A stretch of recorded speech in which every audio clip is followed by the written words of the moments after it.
예, 우리 이제 김인기 목사님 나오셔서 말씀 봉독해 주시고 귀한 말씀 대가를 지불하시겠습니까라는 제목으로 가지고 말씀을 증거해 주시겠습니다.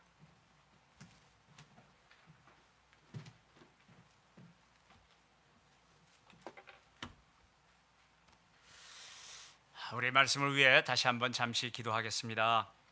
사랑의 하나님 아버지, 샬롬 하나님 되시는 하나님의 성품을 따라 오늘도 우리가 갈라져 있으나 한 민족 삼아주신 이 아픔과 소망을 가지고 기도의 자리, 말씀의 자리에 저희들을 모아주신 하나님, 감사와 영광을 돌립니다. 저희들의 간절한 기도와 하나님을 향한 소원을 주님께서 꼭 들어 응답해 주시고 우리 민족 가운데 샬롬 하나님 넉넉히 편만해지는 복된 출발이 있게 하여 주시옵소서. 우리는 세상 되어가는 것 다 알지 못하나 알파와 오메가 되시는 하나님 이미도 그 능력으로 붙잡고 계신 줄 믿사오니 오 사랑의 하나님 아버지, 우리의 기도 향기로운 제물되어 주님이 기뻐하시는 아름다운 열매 우리의 삶 가운데 맺어질 수 있도록 축복해 주시옵소서. 오늘도 이런 소원으로 말씀 가운데 섰사오니 저희들의 영혼의 눈과 귀를 열어주시고 말씀을 통해 결단한 우리의 삶에 하나님 기름 부어 주시옵소서. 성령 하나님 이 자리에 함께해 주실 줄 믿사옵고 예수님의 이름으로 감사하며 기도하옵나이다. 아멘. 아멘. 묵상하실 하나님의 말씀은 마태복음 8장 18절부터 22절까지, 마태복음 8장 18절부터 22절까지 제가 봉독해 드리겠습니다. 제가 가진 성경은 표준 세번역 개정판입니다. 마태복음 8장 18절부터 22절까지 예수께서 무리가 자기 옆에 둘러서 있는 것을 보시고 제자들에게 건너편으로 가자고 말씀하셨다. 율법학자 한 사람이 다가와서 예수께 말하였다. 선생님, 나는 선생님이 가시는 곳이면 어디든지 따라가겠습니다. 예수께서 그에게 말씀하셨다. 여우도 굴이 있고 하늘을 나는 새도 보금자리가 있으나 인자는 머리 둘 곳이 없다. 또 제자 가운데 한 사람이 말하였다. 주님, 내가 먼저 가서 아버지의 장례를 치르도록 허락하여 주십시오. 예수께서 그에게 말씀하셨다. 너는 나를 따라오너라. 죽은 사람의 장례는 죽은 사람들이 치르게 두어라. 아멘.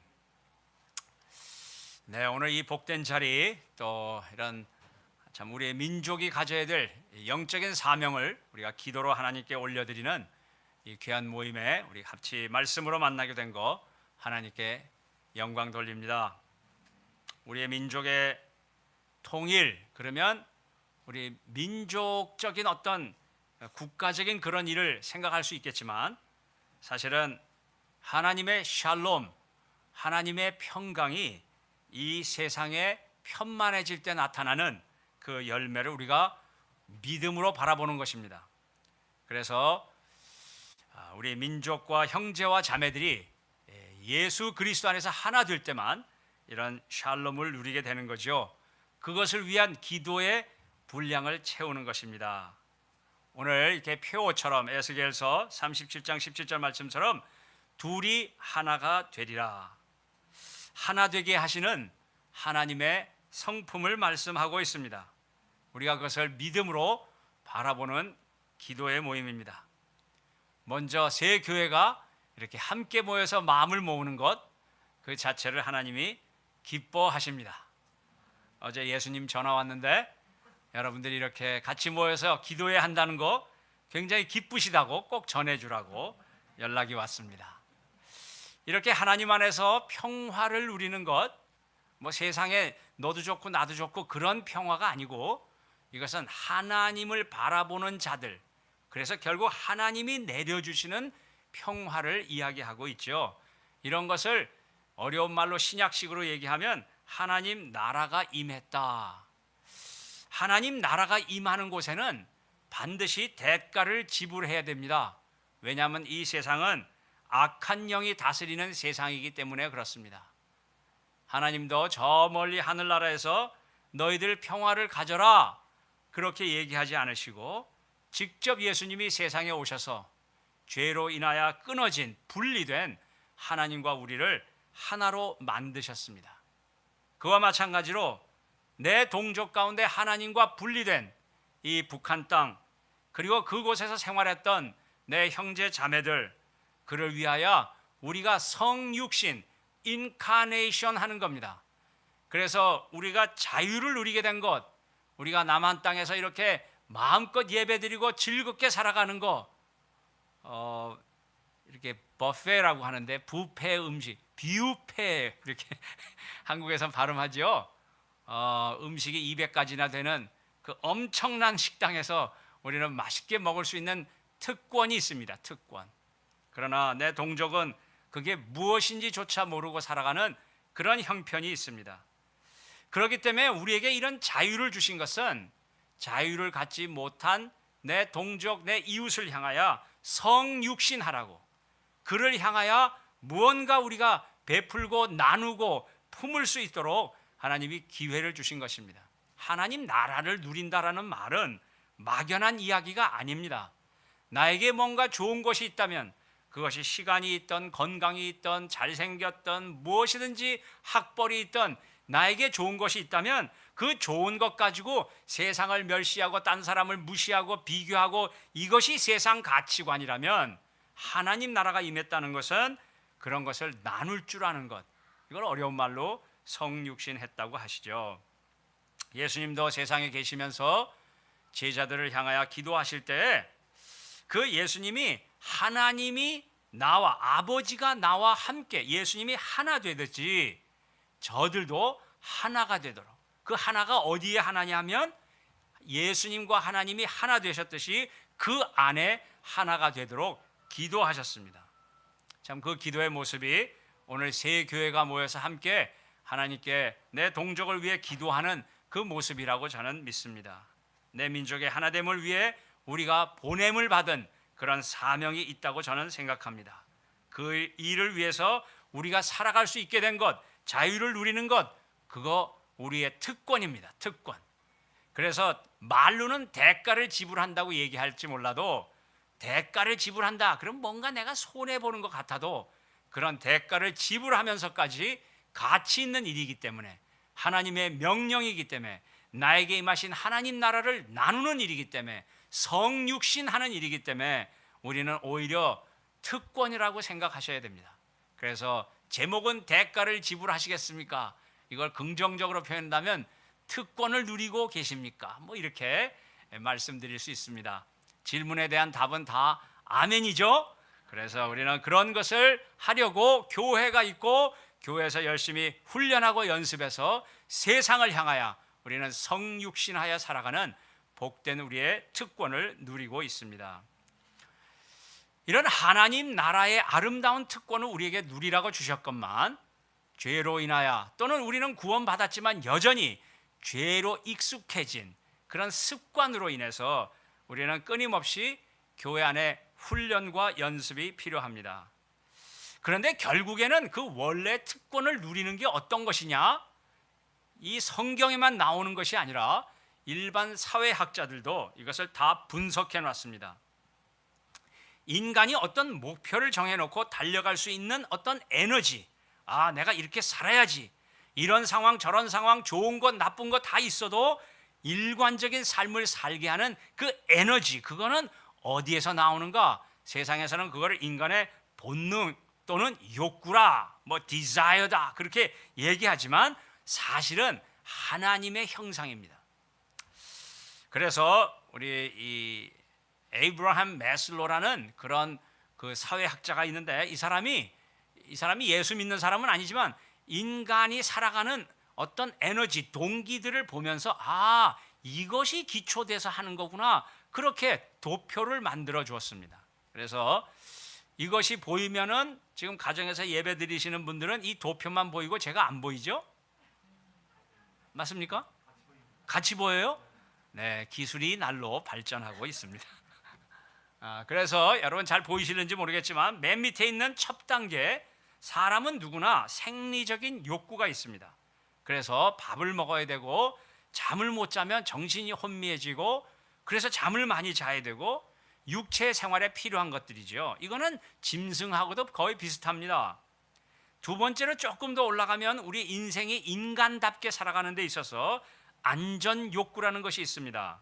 위험으로부터 보호받으려고 하고, 그래서 여러 번 제가 한국에 와 보니까 다 집집마다 담을 쌓아놓고 사는데, 미국엔 담 쌓고 사는 사람이 별로 없거든요. 그냥 집 한 채가 그냥 담이고, 대문도 이렇게 유리가 있어서 안에 들여다보면 다 보여요.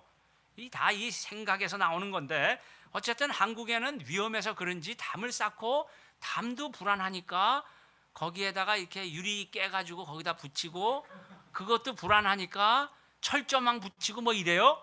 그랬는데 이제 모여 살다 보니까 이제 아파트 살아서 그게 별로 없습니다만은, 어쨌든 이게 왜 그런 게 나타나느냐?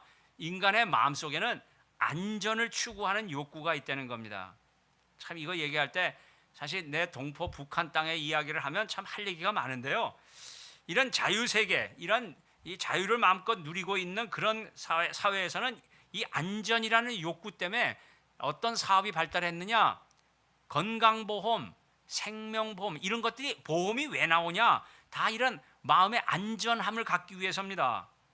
조금 더 고차원적으로 올라가면 이 소속과 사랑의 욕구라는 게 있어요. belonging, 어디엔가 소속이 되어야 합니다. 사실은 이거 사회학자가 말한 거지만, 우리가 하나님께 속해 있으면 그 사람에게는 이 세상과는 다른 평안을 우리가 누리게 되지요. 똑같은 세상을 사는데 하나님에게 이렇게 속해 있다는 그런 마음이 없으면 그 인생에는 불안합니다.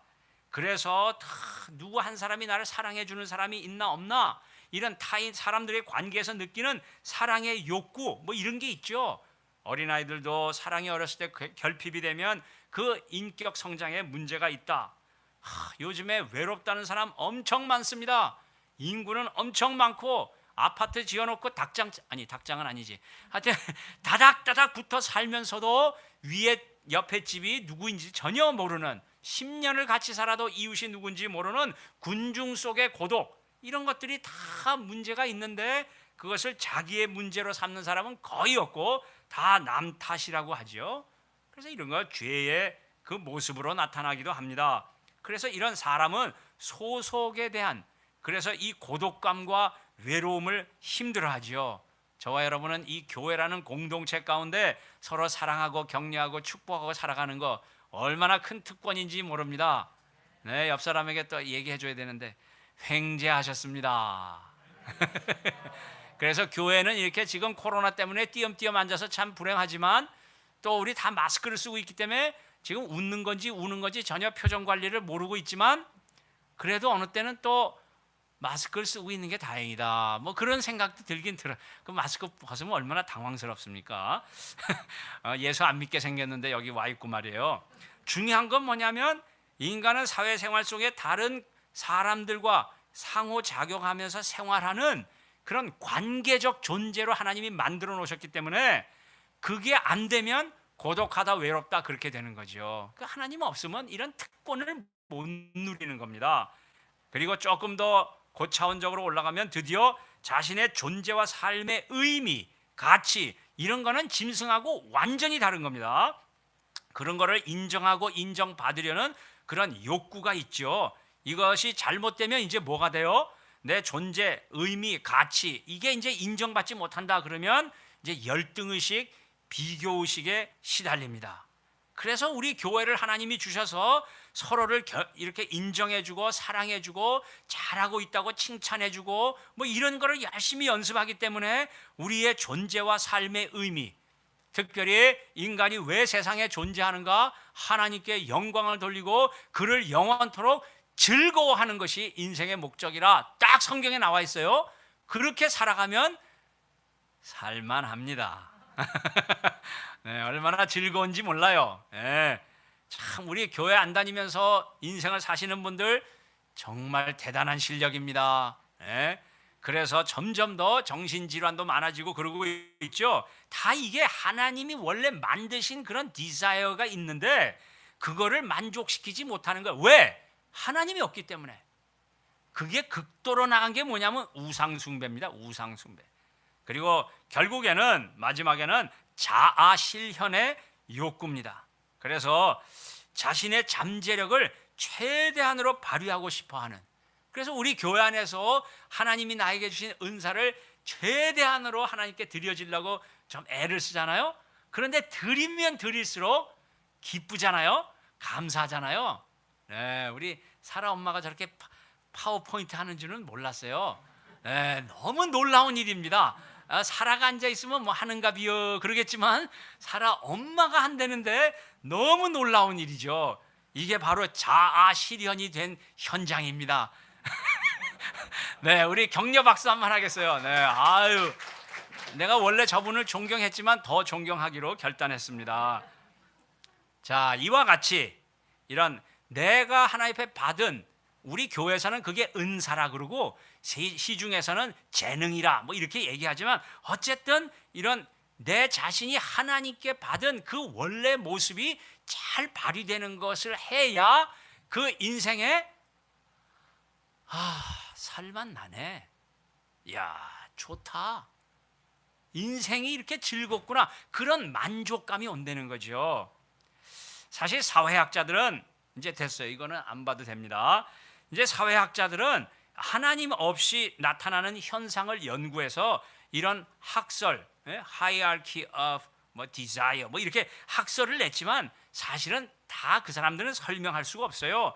동시에 하나님이 우리를 그렇게 만드셨기 때문에 나타나는 인간 특유의 이 특권을 누리는 존귀함이 표현되어 있습니다. 중요한 것은 이런 인간의 본능 안에 있는 욕구들과 그 현상은 사실 다 아름다운 하나님의 형상의 흔적입니다. 이런 단계적으로 다 나타나는 인간의 만족, desire, 그 욕구가 어디에서 만족되는가? 하나님 안에서만 만족되게 돼 있어요.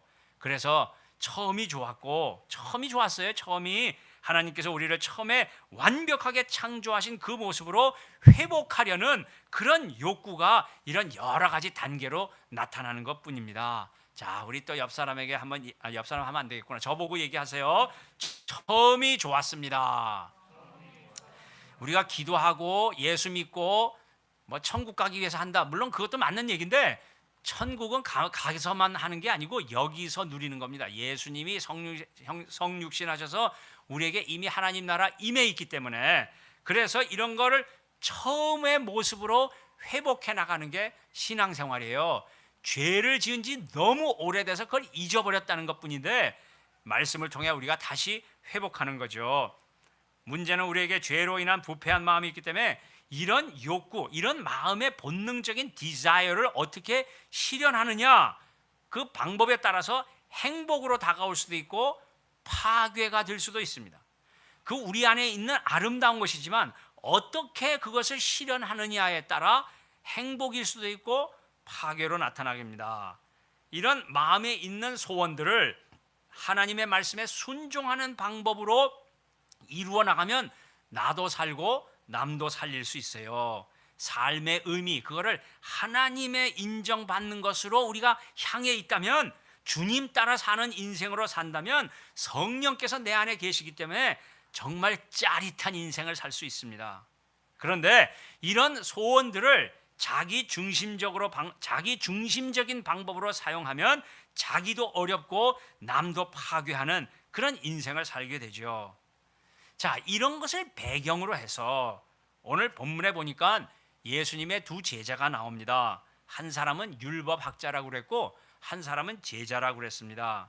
결론부터 얘기하면 두 사람 다 열정적으로 예수님의 제자가 되고는 싶어 했는데, 그 마음의 소원, 그 동기를 아신 예수님이 제자로 산다는 그림이 뭔지 그거 확실히 알고 해야 된다. 그걸 오늘 가르쳐 주신 겁니다.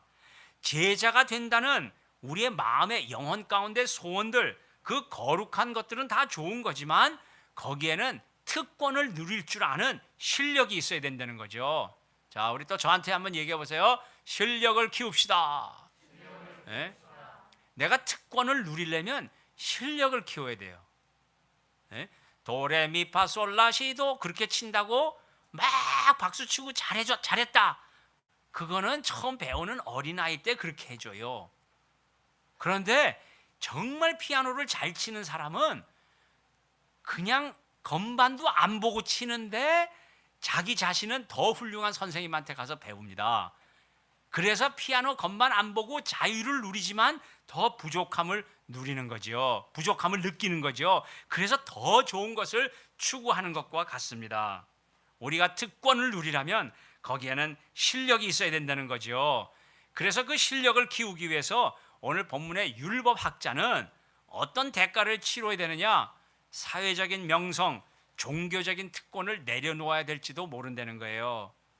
사실 우리가 이렇게 기도하며 내 동족을 위해서 참 하나님께 소원을 아뢰는 거 얼마나 아름다운 일인지 모릅니다. 그런데 기도했다면 하나님이 베풀어 주시는 구체적인 그 기회 때 그것을 용기를 내어 그것이 나의 기회로 삼을 줄 아는 그런 실력을 길러야 합니다.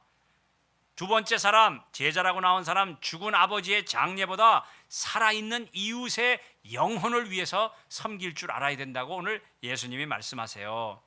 무슨 말인가 하면 많은 사람들이 예수님을 따르는 이유가 뭐냐? 육신적인 그 소원을 따라 구했다는 거죠. 교회를 다녀도 내가 이 교회에서 한가닥 하겠다, 이런 분들은 아주 자기도 피곤하고 남도 피곤해집니다. 왜냐하면 그 소원이 자기의 욕심에 있기 때문에 그래요. 소원이 있다는 자체가 나쁜 게 아니고 그 소원을 이루는 방법에 문제가 있다는 거죠. 그런데 진정으로 하나님의 영광을 위해서 우리가 헌신한다면 지치지 않습니다. 손해보지 않아요. 억울하지 않습니다. 할수록 좋아요. 저와 여러분 얘기 아닙니까? 좋은 말 할 때 아멘 하세요. 아멘. 이럴 때는 이런 거는 무조건 아멘부터 해놓고 보는 거예요. 그래서 오늘 등장하는 두 사람도 우리 예수님이 기적을 행하시고 3번이나 질병을 고치시고 잠잠하라, 그러니까 자연을 다스리시는 예수님을 보니까 그 예수님을 따라가면 그 멋있는 능력 때문에 자기도 그 제자로 함께 지나면 나에게 좋은 일이 생길 것 같다 이거죠.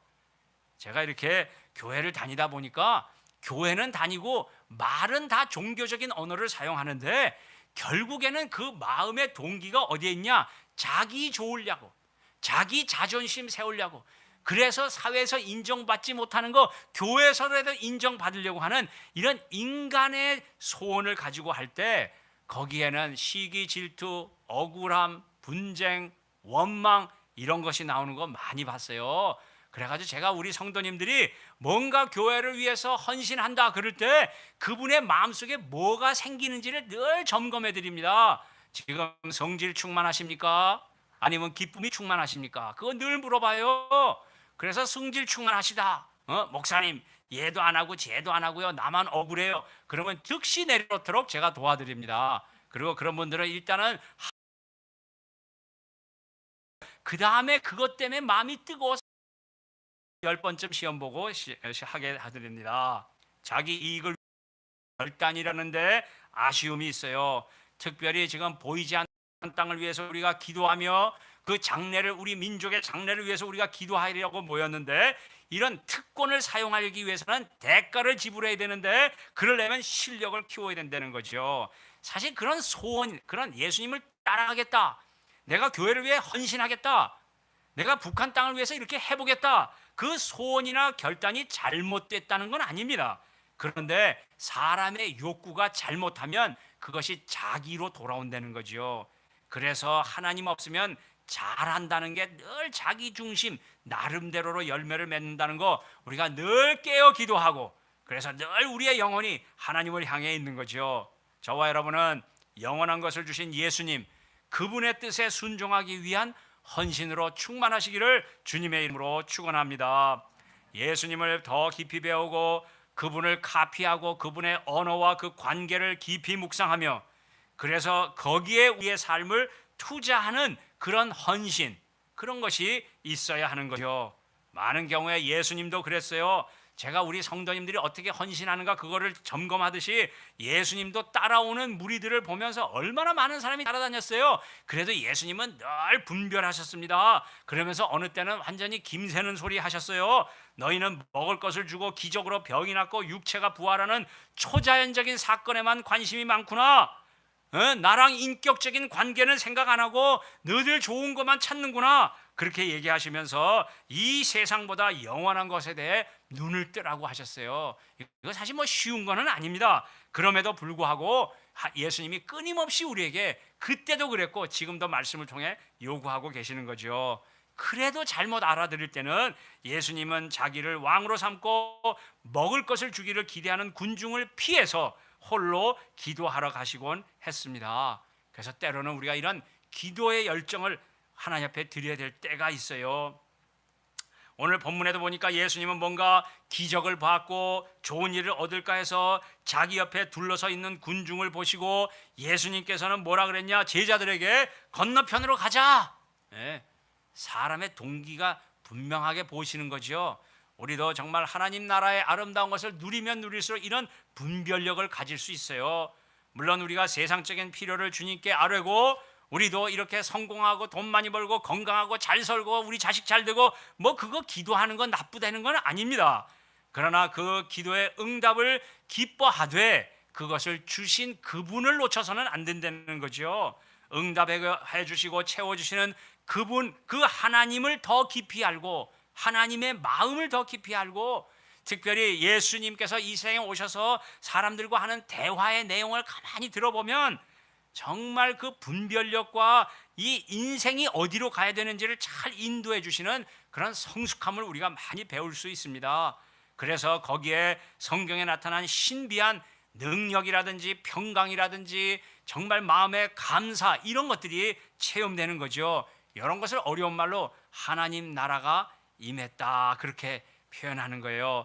많은 교인들이 내 욕구를 채우시는 하나님으로만 알게 되면 늘 어린아이 사탕 찾듯이 잘하면 잘 되면 해해 내 탓, 안 되면 하나님 원망 네 탓, 이런 영적 사이클이 반복될 수가 있어요. 그래서 우리가 주님의 제자로 이 세상을 산다는 것은 훨씬 영광스럽고 정말 민족을 위해서 우리가 기도하는 것 이거 추상적인 얘기가 아닙니다. 이 절대적 가치 영원한 것에 대한 성숙함을 즐길 줄 안다 그런 의미죠. 자, 우리 또 저에게 얘기해 보세요. 목사님 저한테 얘기해 보세요. 이런 걸 자꾸 여기서 연습해 봐야 돼요. 여러분 다 아는 것처럼 표정 관리하지만 나가서 해봐야 안 나와요. 이거 여기서 연습을 많이 해야 돼요. 목사님 고생을 즐깁니다. 세상에서 우리 배운 건 고생을 도망다니는 것만 배웠죠. 그런데 같은 고생도요 하나님 안에서 하나님 때문에 고생을 하는 거는 이상한 기쁨이 있어요. 손해를 보는데 엄청난 이익을 보는 것 같은 기쁨이 있습니다. 못 알아듣는 것 같은데 이거 돈 세는 재미 이것도 얘기해야 되나? 하여튼 그런 게 있어요. 장사가 잘 되면 배고파도 좋아요. 왜 돈 세는 재미가 이거 목사가 이런 얘기 하면 안 되지.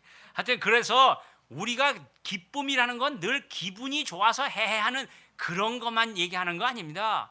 성경의 기쁨은 오히려 십자가의 길을 가셨지만 그 뒤에 있는 영광을 바라보시며 기쁨으로 십자가를 지셨다고 그래요. 그거는 인간의 감정을 얘기하는 거 아닙니다. 오늘 본문에 보니까 율법학자 한 사람이 다가와서 선생님 나는 선생님이 가는 곳이면 어디든지 따라가겠습니다. 멋있어 보이는 결단을 표현했어요. 멋있어 보이는 결단을 표현한 사람이 누구라고요? 율법학자예요. 개역 성경에는 서기관이라고 나와 있어요. 어렸을 때부터 나실인이라고 해서 구별되고 평생 성경을 베껴 쓰는 사람이에요. 대단한 사람입니다. 당시의 율법학자나 서기관은 아주 높은 자리에 있던 사람들이에요. 경제적으로나 정치적으로나 살만한 사람들입니다. 괜찮은 사람이에요. 요즘식으로 말하면 이런 겁니다. 내가 살만한 사람이고 사회적으로도 괜찮은데 예수님 내가 당신 제자가 돼주겠다 이런 거예요. 우리식으로 말하면 내가 교회 나와 줬다 그거예요. 제가 그런 분들은 꼭 회원권 이동하게 하는데 하여튼 나와 주었다 이런 마음들이 있으면 그 사람은 꼭 억울함이 열매입니다. 그걸 성경에는 원망이라고 나와 있는데요. 요즘식으로 말하면 이런 거예요. 제가 사는 데가 올랜도라는 동네거든요. 디즈니 월드가 있는 섬이 아니에요. 울릉도, 독도, 올랜도 그 섬이 아니에요. 그 저 플로리다 내륙에 있는 아주 세계적인 관광 도시예요. 세계적인 관광 도시인데 여러분만 모르는 거 보니까 여러분은 세계적인 사람은 아니죠. 하여튼 중요한 건 뭐냐면 이 사람이 올랜도 시장이 김 목사한테 와가지고 김 목사님 제가 목사님의 제자가 되겠습니다. 실제로 일어난 일은 아니고 예를 들면 그렇다는 거예요. 그랬을 때 제자가 되겠습니다 라고 말은 하지만 그 마음속에는 이런 거예요. 아니 내가 그래도 시장인데 당신의 저 조그만 교회 목사인데 내가 당신의 제자가 돼준다면 당신은 나를 기쁨으로 받아들여야 되지 않겠소? 이런 방자함이 그 속에 있는 거예요. 그랬더니 우리 예수님, 이거 영어를 조크라 그러는데 우리 예수님은 조크의 대가십니다. 뭐라고 그랬냐? 내가 홈레스 같이 살아도 나 따라올래? 그렇게 얘기한 거예요. 에? 내 위치에서 당신의 제자가 되어준다면 당신은 당연히 받아주고 고마워해야 되지 않겠습니까? 라고 자기 나름대로의 결론으로 예수님께 다가온 이 율법학자.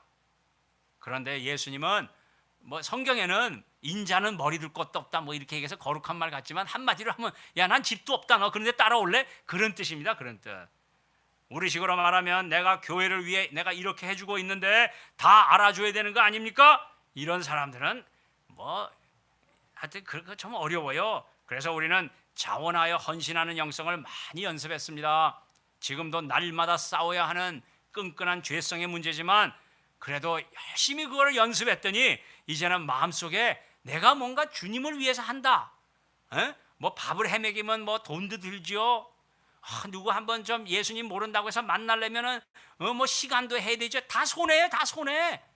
손해임에도 불구하고 대가를 지불하는 거예요. 그럼에도 불구하고 그것을 즐기는 이유가 뭐냐? 그건 하나님 나라의 특권이기 때문에 그래. 특권이기 때문에. 근데 이 교회가 그걸 잃어버리고 그냥 교회 와서 좀 해주면 그냥 해줘서 고맙다고, 물론 칭찬도 해주고 격려도 해야 되죠. 그렇지만 칭찬과 격려를 받는 사람은 제가 무슨 칭찬을 당연히 해야죠. 마땅히 해야 할 일을 했을 뿐입니다. 저는 무익한 종입니다. 이런 영적 태도로 하나님 앞에 드려지는 것, 이게 필요하다는 겁니다. 이 율법학자는 전혀 그런 아이디어조차 뭔지 몰랐어요. 그래서 뭔가 우리가 이런 기도의 자리에 저와 여러분이 부름을 받은 것, 물론 담임 목사님이 나오라 그래서 끌려 나와 환난과 핍박 가운데 있는 분들 있겠지만 어쨌든 거나 그래도 환난과 핍박을 견디고 여기 나왔잖아요.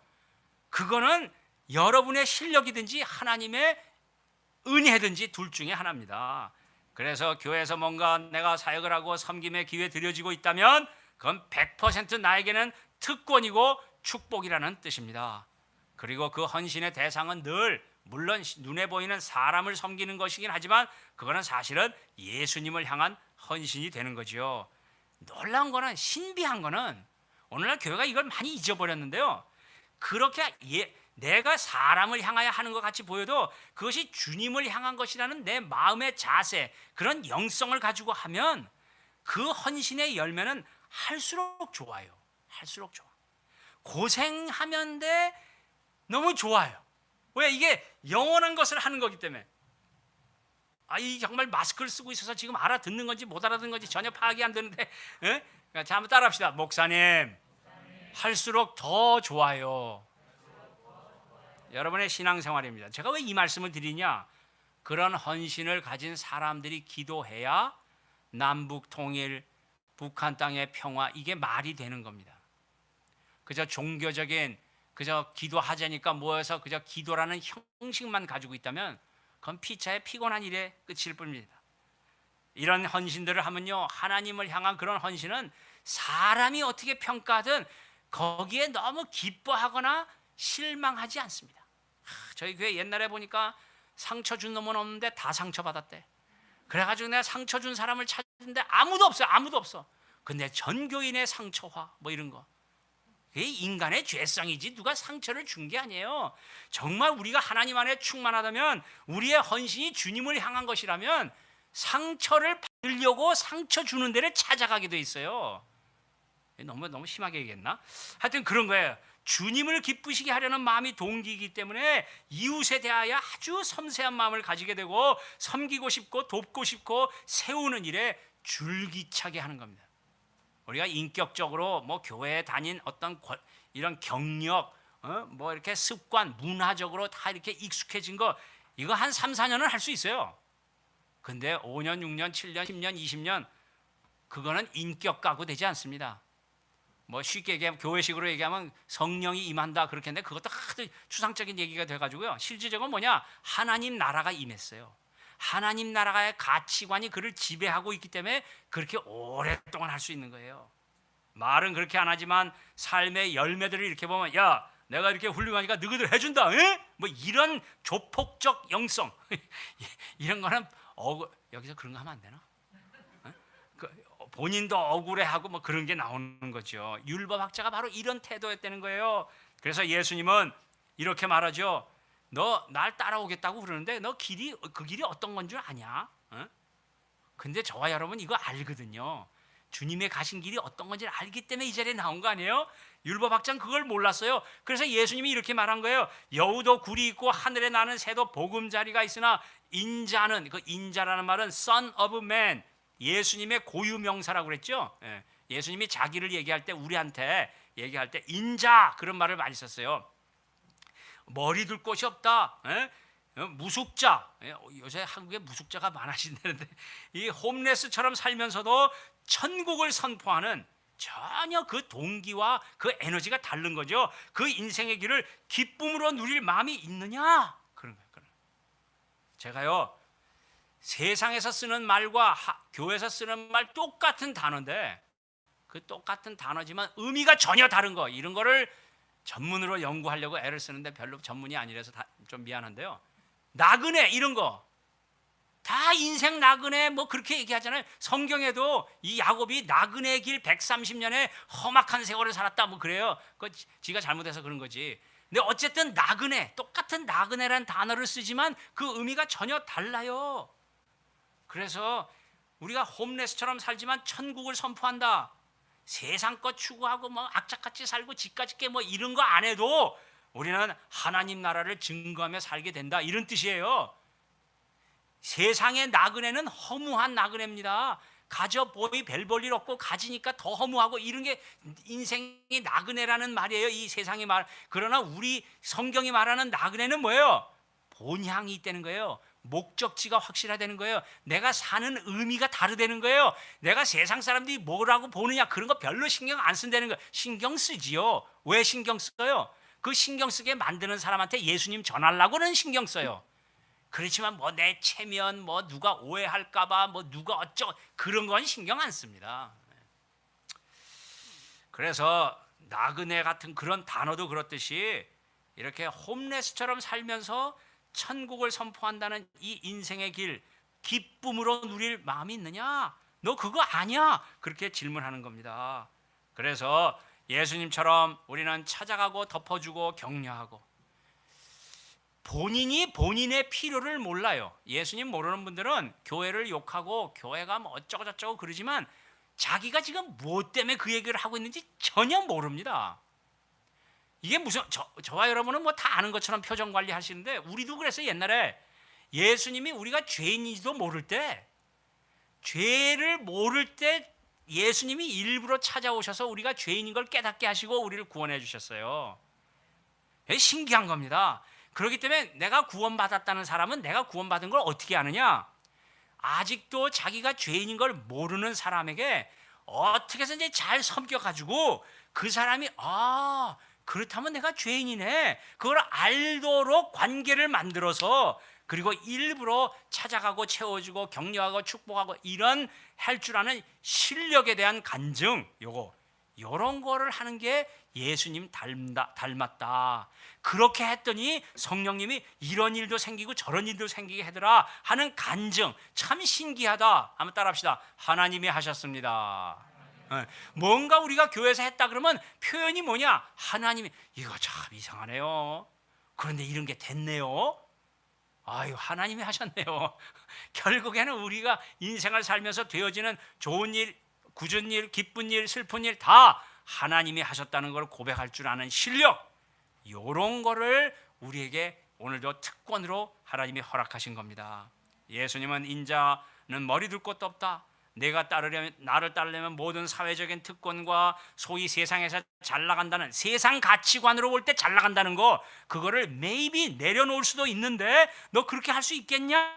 라고 도전하시는 거예요. 이 도전의 말씀은 사실 오늘 저와 여러분에게도 매일처럼 질문해야 될 말씀입니다. 오늘 본문의 율법학자처럼 뭔가 세상적으로 좋은 것이 되면 그거 가지면 하나님께 더 잘 헌신할 수 있다고 생각하는 것이 오해라는 거예요. 우리 교회도 목사님 은퇴하시면 목사님 사역을 위해서 제가 이렇게 잘 해드리기 위해서 사업을 지금 잘 되게 하려고 합니다. 그럴 때 제가 사업이 잘 되면 얘기해 주세요. 무슨 얘기인지 못 알아듣죠? 네, 감사합니다. 어쨌든 내가 헌신을 잘하기 위해서 내가 이렇게 합니다. 그러지 말고 일단 헌신을 하면 그게 잘 되게 돼 있어요.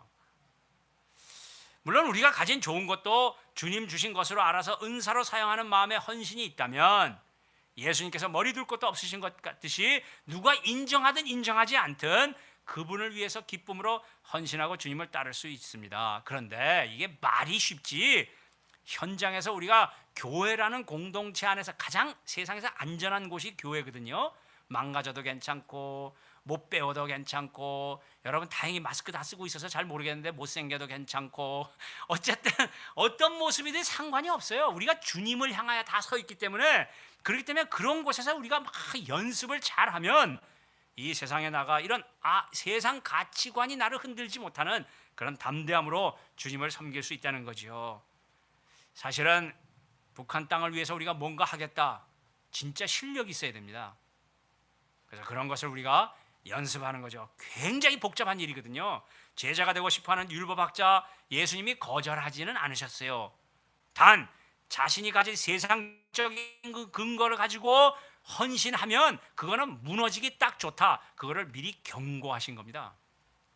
우리식으로 얘기하면 기복신앙, 하나님 잘해주면 해, 안 해주면 원망, 그런 거 가지고는 무슨 하나님을 향한 헌신에 손해봤는데 즐겁다, 이런 건 모른다는 거예요. 우리가 뭔가 하나님의 일을 한다면 그저 감사함으로 하는 거죠. 아멘입니까? 네. 한번 따라합시다. 하나님 감사합니다. 네? 제가 교회 앞에 설 때마다 참 놀라운 거는, 내가 하나님이었다면 여러분 하나도 안 부를 것 같은데, 네.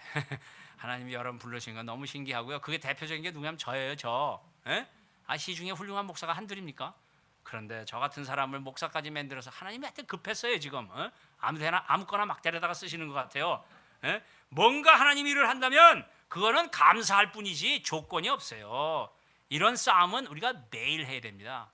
내가 하나님 앞에 어떻게 살아가고 있는가, 뭐 교회 와서만이 아니고 내 인생을 내가 하나님 앞에 부여받은 그 짧은 시간 안에 천국을 오늘 준비하며 여기서 연습하다 가야 되는데, 내가 그 일을 위해서 어떻게 살아가고 있는가 매일처럼 아침 저녁으로 점검해야 될 거죠. 어제 성공했다고 내일에 보장되지 않습니다. 어제 내가 신앙인처럼 살았는데 내일이라고 똑같이 살 수 있는 보장이 없어요. 어저께는 내가 가게를 팔 때 100만 불 손해를 봐도 정직하겠다고 100만 불 돌려줬던 사람이 그 다음 날 저 편의점에 가서 저 일하는 사람이 10,000원 줬는데 20,000원어치 줬다고 집에 와서 헤헤거리고 좋아하잖아요. 그런 거 무슨 소리인지 못 알아듣는구나. 하여튼 우리는 어떻게든지 인간의 마음을 부패한 것을 하나님께 늘 내려놓고 주님의 다스림을 기억하고 주님의 다스림을 간구하는 거지요.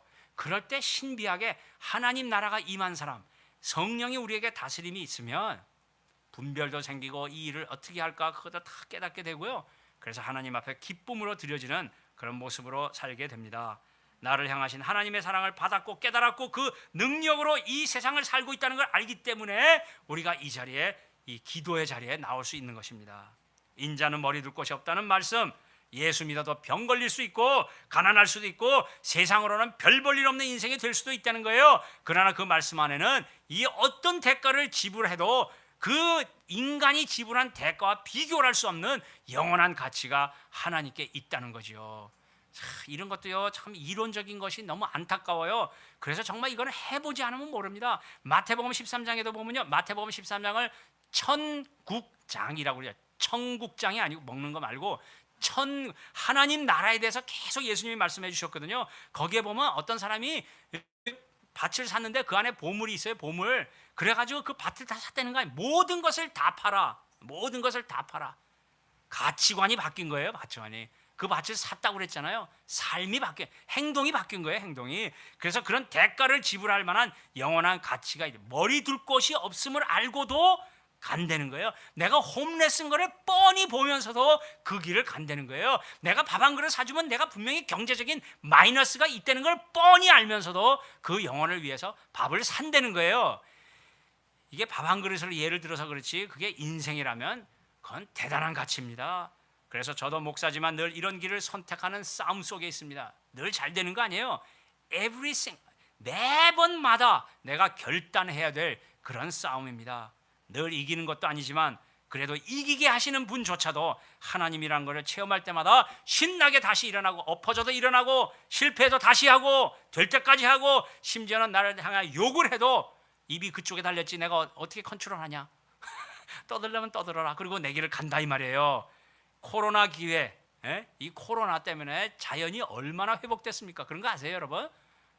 그렇게 그냥 파괴하고 막 뜯어먹고 버리고 그러던 사람들은 그냥 다 가둬버리니까 그냥 버리지도 못하고 돌아다니지도 못하고 땅도 못 파고 그러니까 얼마나 자연이 많이 회복됐는지 몰라요. 그래서 저도 헷갈릴 때가 많습니다. 코로나를 길게 해주세요. 그래야 될지 I don't know.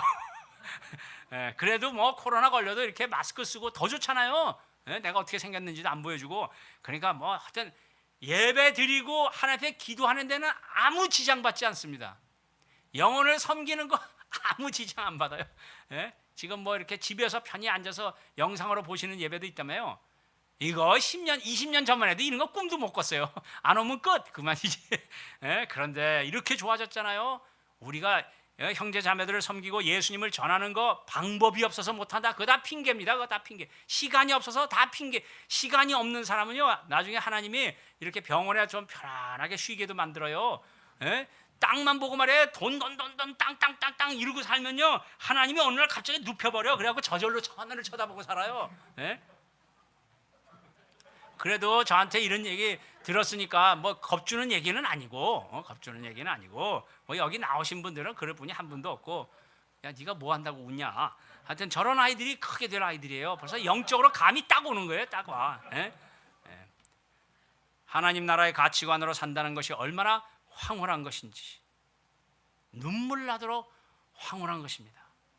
비록 세상이 말하던 어떤 대가를 지불할 만한 영원한 가치가 있다는 것, 절대적 가치라고 그러는데 시간이 없어서 다 설명은 못하지만 하여튼 이런 사실들이 체험적으로 알면요 막 그냥 욕하고 대들고 막 그런 분들이 옛날 같으면 무섭거나 아이씨 이것들이 막 이런 마음이 생겼는데 그런 하나님 나라의 것으로 충만해지면 화내거나 달려드는 사람이 귀여워요. 이야 참 귀엽다. 그거 뭐 그런 거 가지고 저 죽고 사네. 넉넉함, 여유, 따뜻함. 저는 늘 머릿속에 무슨 그림이냐면 예수님이 끊임없는 음모와 이 죽이려고 하는 살인의 그 환경 가운데 살았지만 예수님은 늘 잔치 같은 인생을 낄낄거리시면서 사회에 있는 모든 사람이 소위 죄인이라고 얘기하는 사람들과 어울려서 계속 밥 드셨어요. 아니 그때는 빵이구나. 그래서 우리는 조선 사람이니까 밥 먹어요. 밥 먹어. 저와 여러분은 예수님을 따라가되 어떤 대가라도 기쁨으로 지불할 줄 아는 영원한 가치를 깊이 발견하시고 그 특권을 누리시는 세상이 흔들지 못하는 늠름한 제자의 길을 가시기를 주님의 이름으로 축원합니다. 축원합니다. 그러면 끝날 것 같은데 또 하는 게 제 특징이라고 그랬죠. 오늘 본문에도 보니까 예수님을 따라가고 싶은 제자가 한 사람 더 나와요. 주님, 내가 먼저 가서 아버지의 장례를 치르도록 허락하여 주십시오. 그러니까 또 예수님이 또 이상한 얘기하죠. 물론 여러분은 뇌를 집에다 놓고 오셨기 때문에 하나도 이상하게 들리지 않지만 조금 생각해보면 이상한 말들이에요. 이게 다 너는 나를 따라오너라. 죽은 사람의 장례는 죽은 사람들이 치르게 두어라. 옛날에 말이에요.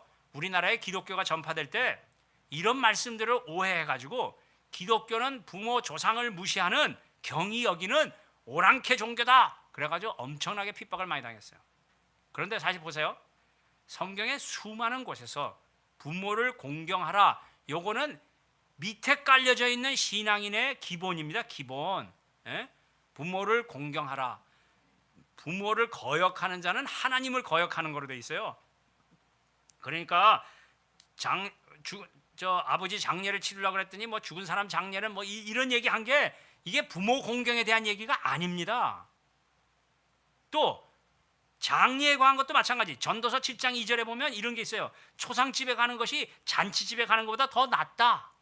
그러면서 살아있는 사람은 누구나 죽는다는 것을 명심해야 된다.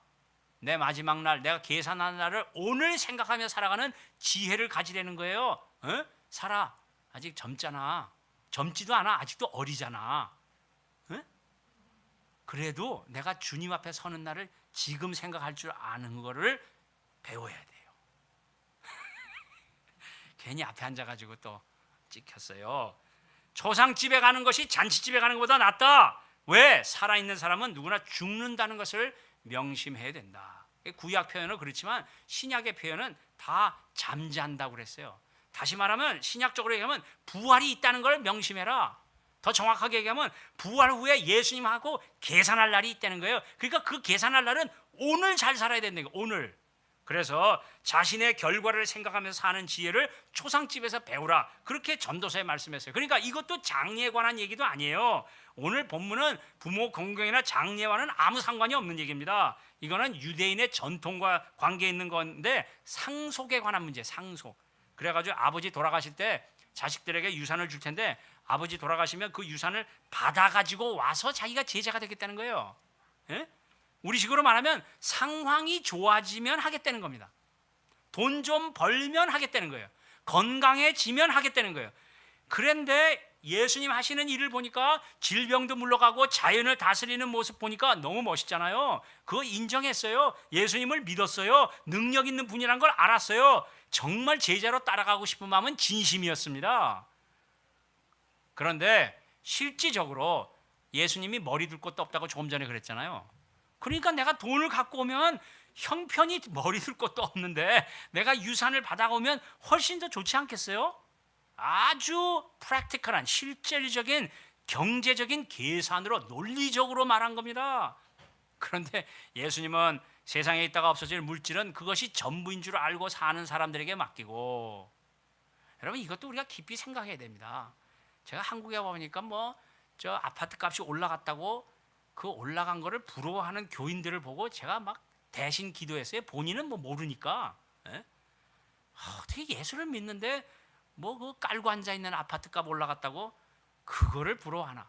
그 다음에 땀 흘려 번 돈이 아닌 그렇게 해서 번 돈은 정말 이상하게 사용하는 사람이 훨씬 더, 돈이란 건요 파워가 있어요. 능력이 있어요. 능력. 우리나라 말로 거기에 묘한 게 있습니다. 그거 많아지는데 다스릴 줄 아는 능력이 없이 많아지면요 그건 인생 망하는 겁니다. 하여튼 여기는 돈이 있을 가능성도 전혀 없는 분들이니까 그냥 지나가고요. 중요한 거는 뭐냐면 세상에 있다가 없어질 물질은 그게 전부인 줄 알고 살아가는 사람들에게 맡기고, 그 다음에 핵심이 있어요. 너는 영혼 살리는 일에 들여지라는 거예요. 인간이 아무리 자식이라도 죽은 아버지 다시 살릴 수 없다는 거예요. 그런데 아직 살아있는 사람에게는 영생을 전할 기회가 있다는 게, 기회가 있다. 제가 그래서 오래 살고 싶은 거예요. 오래 살아서 건강해서 제 아내에게 잘하고 싶은 소원도 있지만, 그러나 결국 한 영혼이라도 하나님께 더 돌아오게 할 수 있는 기회. 오늘도 이 종교화되고 변질된 교회 한 교회라도 변화되어 그 공동체가 하나님 안에서 기쁨을 누릴 수 있다면 나 오래 살아야 되겠어요. 앞에 나온 율법학자와 이 뒤에 나온 예수님의 제자라는 사람의 공통점은 뭐냐? 다 나름대로 생각해서 주님을 따랐다는데 오류가 있어요. 목사님, 제가 나름대로는 열심히 하지 않았습니까? 그럴 때마다 제가 나름대로 하니까 그 모양이지. 그렇게 나와. 나름대로 하면 안 돼. 이건 다시 따라합니다. 주님대로. 이런 말들은 매일처럼 1000번씩 외워야 돼요. 1000번씩.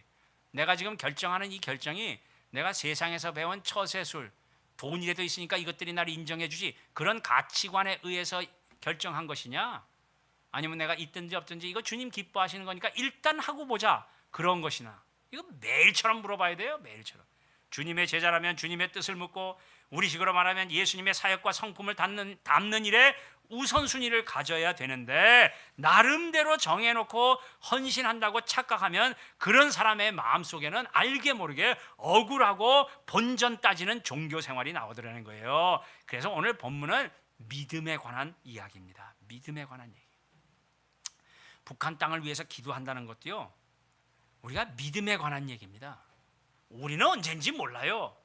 그렇지만 오늘 내가 숨 쉬고 있다는 그 하나만으로도 나는 내 동포를 위해 기도해야 될 사명이 있고, 그거를 위해 대가를 지불할 줄 알아야 되고, 그 대가를 지불했기 때문에 내 마음에는 특권을 누린다는 기쁨이 있다, 이 말이죠. 이런 거는 인간의 논리로 설명되는 게 아니고요, 하나님 나라가 임했을 때에 그냥 감각적으로 아는 영적인 분별입니다. 우리가 진정으로 믿음으로 하나님 나라를 내 안에 가졌다면, 내 인생의 우선순위가 하나님 나라의 가치관으로 다스림을 받고 있다면, 하나님 나라가 어떤 거라고 그랬어요? 그 가치관이 어떤 거라고 그랬어요? 오리를 가자면 십리를 가지고 오른뺨을 가지고 원수를 사랑하고, 이런 거는 연습 안 하면 무슨 소리인지 못 알아듣는 말이라고 그랬죠. 그래가지고 그런 거 잘, 그래서 이 세상에 어떤 대가를 치르더라도 우리는 하나님 나라를 누려야만 되는 거예요. 모든 것을 다 팔아 그 밭을 샀다고 그러잖아요. 모든 것을 다 팔았다고 그랬어요. 사랑하는 형제 자매 여러분, 하나님께서 우리를 제자로 부르실 때 세상적으로 잘 되는 것으로 허락하셔서 부르시기도 하지만, 진정한 제자의 길을 설명하실 때는 세상적인 대가를 지불하는 것으로 표현할 때가 훨씬 더 많습니다. 그래서 대가를 지불하니까, 와, 이거는 하나님이 나에게만 주신 특권이구나, 이런 거 안단 말이에요. 그래서 우리의 마음속에 어찌하든지 섬김이라는 것이 나타나는 것도 잘한다 못한다 따지고 뭐 그러는 게 아니고 방향을 얘기하고 있어요. 방향. 그래서 어찌하든지 교회를 세우고 형제 자매들을 섬기고 한 영혼이 주님께 돌아오는 일을 위한 내 인생과 물질과 내 시간을 투자할 줄 안다면, 그 사람은 하나님 나라를 누리고 있는 겁니다. 대가를 지불하고 있는 거예요. 똑같은 말이지만 우리는 하나님이 나에게 주신, 구원해 주신 특권을 누리고 있는 거예요. 그게 예수님이 교회를 세우신 뜻이고, 그분의 사랑에 나도 그렇게 헌신하고 싶어서 하는 일들이 우리의 결국 목회가 되는 것입니다. 누가복음 9장 23절에 보니까 나를 따라오려는 사람은 자기를 부인하고, 자기 부인, my wife 말고 자기를 부인하는, 날마다, 그래서 날마다, every single day, 날마다 자기 십자가를 지고 나를 따라오라. 이게 무슨 말이냐? 그 무거운 십자가를 끌고 질질 끌고 그냥 우울하고 짜증나고 이런 얘기가 아니에요. 날마다 십자가를 진다는 말이 뭐냐? 우리는 이미 세상 가치관에 쩔어 있어요. 노력 안 해도 돼요. 그냥 남 속이고 등쳐먹고 나쁜 짓 하고 욕하고 소문내고 이런 거는 연습 안 해도 저절로 돼요. 저절로. 그런데 그런 것이 찌들어 있는 우리들이 이제 구원받고 예수 믿고 죄인이라는 걸 알고 구원받았다면, 그 다음부터는 우리가 진행되는 인생의 여정이 뭐냐? 매일처럼 하나님이 기뻐하시는 일이 뭔지 그 주일마다 말씀을 통해 배우잖아요. 그 뭐래도 마음에 확 닿는 거, 특히 내 마음에 깠다 이렇게 느껴지는 거, 하나님이 나를 까셨다. 김 목사님 우리를 깠습니다. 그럼 제가 뭐라면, 깠어요. 제가 그거 알았다는 건 성령 충만한 겁니다. 보통 사람들은 깐 것도 몰라. 성경 말씀은 교훈과 책망과 바르게 함과 의로 교육하게, 그게 다 무슨 말이냐면 깠다 그런 얘기예요. 깠다 그런 얘기. 중요한 거는 깐 것까지는 하나님이 하셨는데, 그것에 대한 반응은 우리 책임이에요. 내 책임이에요. 이제 김 목사가 말이야 나를 말이야 뭐, 이거는 그건 자기 성질이야. 성질. 그건 성령하고 아무 상관없어요. 그런데 목사님이 까긴 깠는데 그 말씀이 하나님의 음성을 듣고, 야, 내가 이렇게 살면 안 되지, 변화를 결단하는 거, 그건 성령이 임하신 거예요. 성령이. 이렇게 가르쳐주는 목사 봤어요? 날마다 십자가를 진다는 말이 뭐냐? 세상적으로 살던 것을 날마다 순간마다 하나님의 기뻐하시는 방향으로 결정하고 바꾸고, 바꿨다면 순종할 줄 아는 것, 이런 걸 어려운 말로 생각의 전환이라 그렇게 얘기하는데요. 이런 거를 열심히 하는 겁니다. 저도 세상의 거 좋아하던 사람이에요. 근데 지금도 연습하고 있어요. 지금도. 이것이 하나님이 기뻐하시는 일이냐? 아니면 세상 사람들도 추구하는 것이냐? 내 나름대로냐? 주님대로냐? 끊임없이 우리는 이런 훈련 가운데 있어요. 대가를 지불할 수밖에 없어요. 근데 그게 특권입니다. 특권, 프리빌리지. 우리가 어려운 이민 생활에, 여기는 이민이 아니구나, 이 바쁘고 복잡한 이 한국 생활, 정말 뭐 매일처럼 TV만 켜면 뭐 죽겠다, 죽일 놈, 살릴 놈, 뭐 끝까지 저도 똑같은 짓 해놓고는 남 했다고 막 욕하다가 나중에 걸리면 그때 쑥 들어가 버리고 말이야. 이런 걸로 계속 세뇌 받지 않습니까 우리가? 본다고 느낀다는 거 막 미친 듯이 지 멋대로 살아가는 걸 자유라고 하는 이런 세상 가운데 사실 보는 것만 해도 피곤한데 아유 몰라 남 상관 안 하고 그냥 편안하게 저녁마다 밥 먹고 그냥 늘어지게 TV나 보고 그냥 뭐 맘 맞는 사람끼리 남 욕이나 흉이나 보고 뭐 그런 거를 잘 사는 인생이라고 스스로 위로하며 살아갈 수 있어요. 이런 걸 어려운 말로 착각이라고 그러는데, 근데 문제는 아까 처음에 말씀드렸듯이 하나님이 우리를 창조하실 때 그런 짐승 같은 존재로 창조하지 않으셨다는 데 문제가 있어요. 우리는 영적인 존재이기 때문에 그런 하나님을 향한 desire, 우리의 마음에 그런 하나님의 형상을 닮아가려고 하는 어떤 소원을 이루어지기까지는 그 인생에게는 만족이 없습니다. 그러니까 예수님 없는 사람들이 내가 왜 이러지? 아이씨 이거 아닌데? 나 이것만 하면 될 줄 아는데 이게 또 뭐야? 끊임없는 허무와 좌절. 그러다가 나이가 들잖아요. 에휴 이 나이에 뭐 때려쳐라 뭐 이러고 그냥 포기하고 살아가는 거예요. 그런 걸 우리가 매일처럼 드라마를 통해 영화를 통해 그런 걸 통해서 세뇌받고 있는 거예요. 물론 가끔 그것도 봐야 돼요. 왜냐하면 여러분들이 크리티컬한 마인드로 이렇게 비판적인 분별하는 마음으로 세상이 지금 이 꼬라지로 가고 있는구나. 그걸 알아야지 우리가 거기에 대한 처방을 하나님 안에서 배울 거 아닙니까? 그걸 또 제시해야 되니까. 그래서 우리는 영적인 존재이기 때문에 세상에 그런 것 가지고는 삶의 보람, 의미, 목적이 느껴지지 않습니다. 그래서 우리는 누군가를 향해 섬기고 영원한 것에 대가를 지불할 때 요때 짜릿한 인생의 그런 성경적 그림이 딱 그려지는 거예요. 그런데 더 신비한 건요, 그렇게 살면 성령님이 도와주세요. 성령 충만 할렐루야 와 그것도 성령 충만의 한 표현의 방법이긴 하지만 진짜 성령님이 내 안에 계시면 내가 무엇을 말해야 될지를 성령께서 가르쳐 주세요. 때로는 그렇게 하고 나면 자기는 잊어버려. 왜? 자기가 한 게 아니기 때문에, 성령님이 하신 거기 때문에 짜릿합니다. 재밌어요. 그래서 성령님이 도와주시고 어렵지만 생각이 달라지게 하시고 원망과 불평했던 사람들이 내가 가고 대화하고 사귀고 나면 그 감사와 기쁨으로 변화되고 막 그런 거 한 번만 해보세요. 옛날 생활로 돌아가지 않습니다.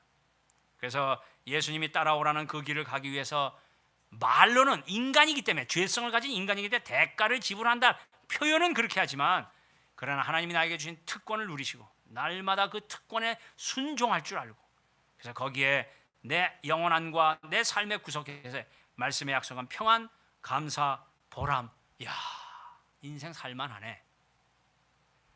그리고 진짜 오는 영원한 세상, 천국은 그냥 없던 게 만들어 놓고 가는 게 아니고요, 원래 있던 걸로 회복하는 거예요. 회복. 원래 걸로 돌아가는 거예요. 신앙생활은 다 죄로 인해 놓치고 끊어지고 없어지고 변질된 거 다시 원래대로 돌아가는 걸 말해요. 그런 것을 다 내 영혼의 안과 내 삶의 구석구석에 말씀에 이 약속된 그런 감사, 보람 이런 걸 체험하며 사는 거죠. 그것이 우리 안에 있어야 저쪽을 향해 베풀 용기와 믿음과 기회가 생깁니다. 그래서 우리가 기도하는 거예요. 이런 믿음과 확신으로 매일의 삶에 승리하는 저와 여러분 되시기를 주님의 이름으로 축원합니다. 기도하겠습니다. 사랑의 하나님 아버지, 감사합니다. 하나님 아버지, 왜 우리 민족에게 이런 아픔이 있는지 우리는 그 이유나 또 앞으로 어떻게 통일이 되어 한 민족이 될지 우리는 알지 못하나, 그러나 우리의 믿음의 눈으로 우리의 실력을 쌓고 하나님 나라를 누린다는 것이 무엇인지를 알아 우리가 준비된 자로 하나님 앞에 헌신하기를 원합니다. 하나님 아버지, 우리에게 이런 특권을 허락하셨사오니 구원의 특권, 비록 세상에 살기에 대가를 지불한다 할지라도 오늘도 하나님 나라의 아름다운 모습들을 내가 누리고 그것을 세상에 선포하는 복된 삶이 되어서 참 이런 것이 무엇인지조차 들어본 적도 없는 내 동포를 향해 나눠주고 베풀어주는 실력을 오늘 쌓아갈 수 있도록 하나님 축복해 주시옵소서. 이번 금요일까지 진행되는 모든 순서와 그 기도의 제목마다 주님 기뻐해 주시고 주님의 기쁨이 우리의 기쁨이 되는 구체적인 그런 축제가 될 수 있도록 하나님 역사해 주시옵소서. 하나님의 신비한 손길로 인하여 우리 민족이 예수 그리스도 안에 하나 된 날이 속히 올 수 있도록 주님 축복해 주실 줄 믿사옵고 예수님의 이름으로 감사하며 기도하옵나이다. 아멘.